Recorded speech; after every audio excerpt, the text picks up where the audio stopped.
যুক্তরাষ্ট্রের হাতে গ্রিনল্যান্ড তুলে দেওয়ার বিরোধিতা করায় আগামী ১ ফেব্রুয়ারি থেকে যুক্তরাজ্য, ফ্রান্স সহ ইউরোপের ৮ দেশের পণ্য রপ্তানির উপর ১০% শুল্ক আরোপের ঘোষণা দিয়েছেন মার্কিন প্রেসিডেন্ট ডোনাল্ড ট্রাম্প।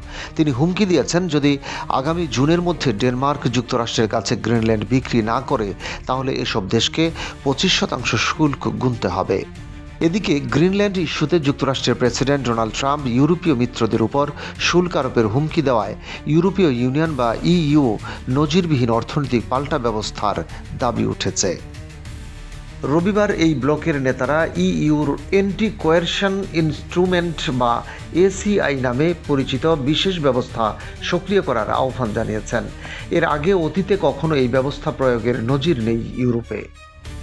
রবিবার সামাজিক মাধ্যম ট্রুথ সোশ্যালে ট্রাম্প লিখেছেন, যদি জুনের মধ্যে গ্রিনল্যান্ড যুক্তরাষ্ট্রের কেনার বিষয়টি পুরোপুরি সম্পন্ন শেষ না করা হয় তাহলে ১ জুন থেকে শুল্ক বেড়ে দাঁড়াবে ২৫%।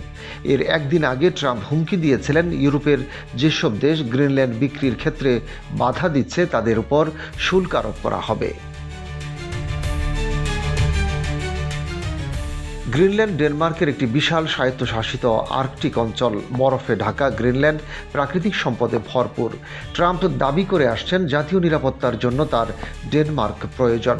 ইউরোপের দেশগুলো জানিয়েছে, গ্রিনল্যান্ডের ব্যাপারে একমাত্র সিদ্ধান্ত নিতে পারে ডেনমার্ক। দেশটি ইতোমধ্যে ইউরোপের মিত্র দেশগুলোর সেনাদের নিয়ে গ্রিনল্যান্ডে সেনা উপস্থিতি বাড়াচ্ছে। মার্কিন প্রেসিডেন্টের দপ্তর জানিয়েছে, গ্রিনল্যান্ডে ইউরোপীয়রা সেনার সংখ্যা বাড়ালেও যুক্তরাষ্ট্রের এই অঞ্চলটির নিয়ন্ত্রণ নিতে এটি কোনো প্রভাব ফেলবে না। শনিবার গ্রিনল্যান্ডে হাজার হাজার মানুষ বিক্ষোভ করেন। তারা স্লোগান দেন, গ্রিনল্যান্ড বিক্রির জন্য নয় এবং আমরাই আমাদের ভবিষ্যৎ নিয়ে সিদ্ধান্ত নেব। যুক্তরাষ্ট্রকে গ্রিনল্যান্ড কেনার অনুমতি না দেওয়া পর্যন্ত Denmark, Sweden, France, Germany, Netherlands ও ফিনল্যান্ড সহ ইইউর কয়েকটি দেশের পাশাপাশি ব্রিটেন ও নরওয়ের উপর ধাপে ধাপে বাড়তি শুল্ক আরোপের হুমকি দিয়েছেন মার্কিন প্রেসিডেন্ট ডোনাল্ড ট্রাম্প।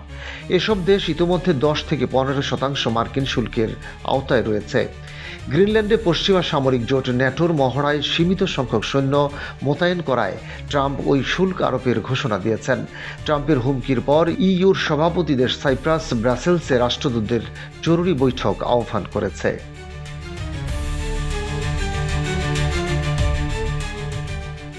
ফরাসি প্রেসিডেন্ট ইমানুয়েল ম্যাক্রোর ঘনিষ্ঠ একটি সূত্র বলছে, তিনি সমন্বিত ইউরোপীয় প্রতিক্রিয়া গড়ে তোলার লক্ষ্যে কাজ শুরু করেছেন এবং এসিআই সক্রিয় করার পক্ষে জোর দিচ্ছেন। এই ব্যবস্থার আওতায় ইইউতে যুক্তরাষ্ট্রের সরকারি টেন্ডারে প্রবেশ সীমিত কিংবা সেবা বাণিজ্যে বিধিনিষেধ আরোপ করা হতে পারে। জার্মানির সংসদের বাণিজ্য বিষয়ক কমিটির চেয়ারম্যান বেন্ট লাঙ্গে ও ইউরোপীয় পার্লামেন্টের রিনিউ ইউরোপ গোষ্ঠীর প্রধান ভ্যালেরি হায়ার সামাজিক যোগাযোগ মাধ্যমে দেওয়া পোস্টের একই দাবির কথা জানিয়েছেন। জার্মানির প্রকৌশল শিল্প সংগঠনও ওই ব্যবস্থা সক্রিয় করার প্রতি সমর্থন জানিয়েছে। তবে ইইউর কয়েক কূটনৈতিক যুক্তরাষ্ট্রের সঙ্গে এখনই উত্তেজনা বাড়ানো ঠিক হবে না বলে মন্তব্য করেছেন। ইউরোপের অন্যান্য নেতাদের তুলনায় ট্রাম্প ঘনিষ্ঠ হিসেবে পরিচিত ইতালির প্রধানমন্ত্রী জর্জিয়া মেলোনি মার্কিন প্রেসিডেন্টের শুল্ক আরোপের হুমকিকে ভুল বলে অভিহিত করেছেন। তিনি বলেছেন, কয়েক ঘন্টা আগে প্রেসিডেন্ট ট্রাম্পের সঙ্গে আমার কথা হয়েছে এবং অন্যান্য ইউরোপীয় নেতাদের সঙ্গেও তিনি আলোচনা করবেন।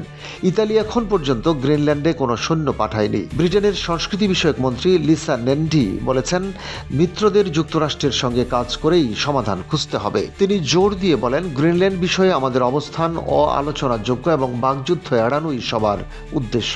ট্রাম্পের শুল্ক হুমকির ফলে গত মে মাসে যুক্তরাষ্ট্র, ব্রিটেন এবং জুলাইয়ে যুক্তরাষ্ট্র ইইউর মধ্যে স্বাক্ষরিত কয়েকটি সীমিত বাণিজ্য চুক্তির বিষয়ে প্রশ্ন উঠেছে। এসব চুক্তিতে যুক্তরাষ্ট্রের শুল্ক বহাল থাকলেও অংশীদারদের আমদানি শুল্ক কমানোর কথা ছিল। ইউরোপীয় পার্লামেন্ট বর্তমানে জুলাইয়ের ইইউ যুক্তরাষ্ট্র বাণিজ্য চুক্তির অনুমোদন প্রক্রিয়া স্থগিত করতে পারে বলে ধারণা করা হচ্ছে। আগামী ২৬-২৭ জানুয়ারি ইইউর আমদানি শুল্ক কমানোর উপর ভোট হওয়ার কথা থাকলেও ইউরোপীয় পিপলস পার্টির নেতা মানফ্রেড ভেবার বলেছেন, আপাতত অনুমোদন সম্ভব নয়। এদিকে এই উত্তেজনার মধ্যেই ইইউ দক্ষিণ আমেরিকার মেরকোসুর জোটের সঙ্গে তাদের ইতিহাসের সবচেয়ে বড় মুক্ত বাণিজ্য চুক্তিতে স্বাক্ষর করেছে। ইউরোপীয় কমিশনের প্রধান উর্সুলা ভন ডার লিয়েন বলেছেন, এটি বিশ্বকে শক্ত বার্তা দেয় যে আমরা শুল্ক নয়, ন্যায্য বাণিজ্য বেছে নেই, বিচ্ছিন্নতা নয়, দীর্ঘমেয়াদী অংশীদারিত্ব বেছে নেই।